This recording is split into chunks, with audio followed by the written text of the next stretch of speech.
Giovedì 1 dicembre, Sant'Eligio. È il 335esimo giorno dall'inizio dell'anno, ne mancano 30 al termine. Il sole sorge alle 7:30 e tramonta alle 16:29. La luna si leva alle 13:34 e tramonta a mezzanotte.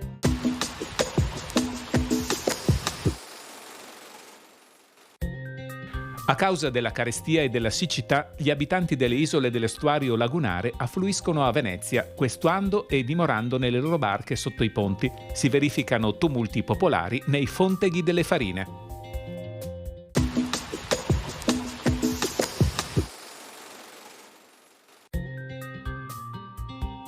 Le previsioni per domani: di notte coperto, dal mattino nuvoloso. Sulla pianura di notte modeste piogge diffuse, dal mattino in diminuzione. Sui monti fino al mattino precipitazioni discontinue, con quota neve a 700-900 metri sulle Dolomiti e 900-1100 metri sulle Prealpi.